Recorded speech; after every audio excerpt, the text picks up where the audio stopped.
Black history is American history. These are not events that happen in a multiverse. This is not some alternative timeline. Come, let's do our homework. Here we have a pretty standard timeline of what's taught as American history, right? Start in 1607. What happened in 1607? It was the first permanent English settlement in the New World, in the colonies, at Jamestown.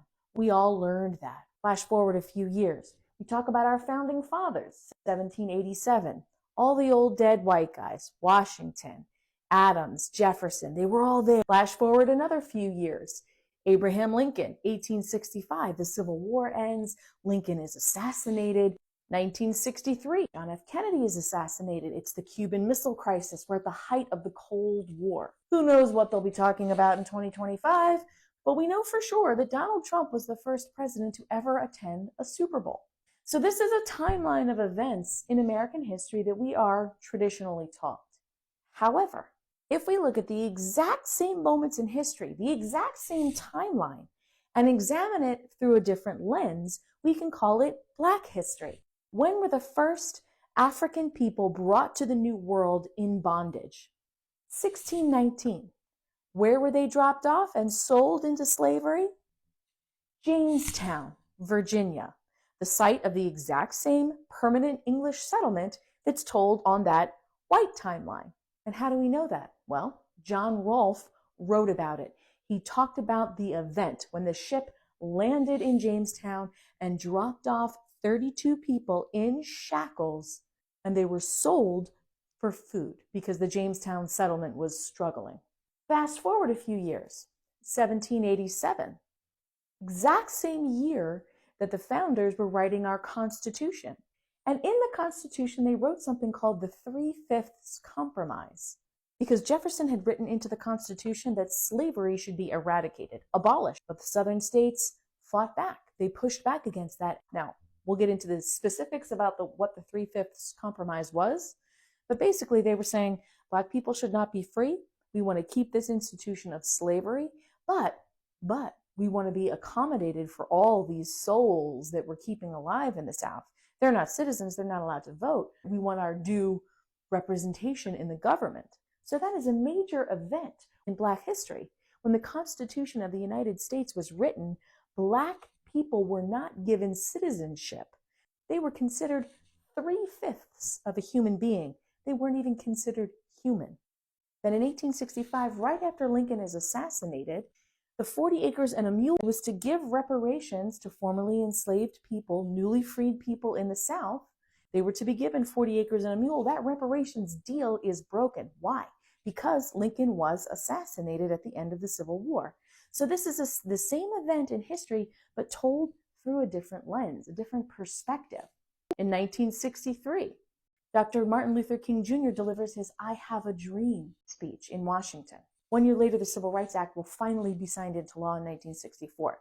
And here we are in 2025. Kendrick Lamar performs the halftime show at the Super Bowl, which is what got us talking about all this in the first place. And women's history, again, it's not some secondary timeline.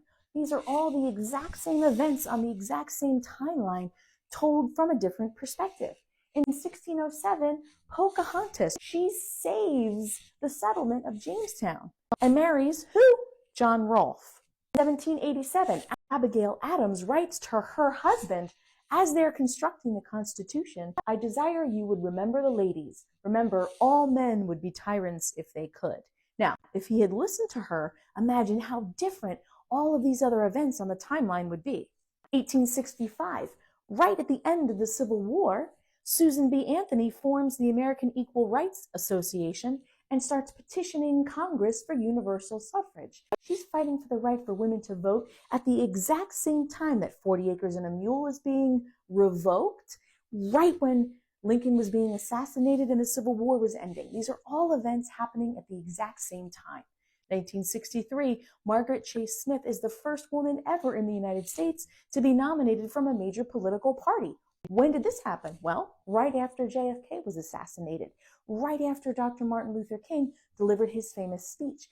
This is the same moment in history told from a different perspective. Of course, in 2025, Serena Williams got up and did her famous dance at the halftime show in the Super Bowl. Why? because she was suppressed a few years ago from dancing her little celebratory dance during her tennis match. So these are all events in women's history. But guess what? Collectively, combined, all of these events are our history. They're all on the same timeline. And one doesn't happen without the other, right? If Pocahontas had not saved the settlers at Jamestown, well, hell, none of this would have happened. But the slave ship wouldn't have arrived and no one would have been sold into slavery. If the founding fathers had listened to Abigail Adams and written a totally different version of the Constitution, well, then Susan B. Anthony wouldn't have to be advocating for women's suffrage. If they had not decided that Black Americans were property instead of human beings, then the Civil War would have never happened and reparations would have never had to have been made. If JFK had not been assassinated, who knows what would have happened with the civil rights movement. And of course, bringing us together, all three of these things happened at the exact same event. All of these events are the same. It just depends on how you look at them, what your perspective is, and what your bias is. And unfortunately for us in the United States, our bias has always been through a white patriarchy. Andrew Johnson said it himself. This is a country for white men, and by God, as long as I am president, it shall be a government for white men. And that is how our history books have been written, and that is the lens through which we have viewed all of these events in our collective history. And unfortunately, it's happening again. Donald Trump has said he wants to make America great again, and he's hearkening back to this Gilded Age in America.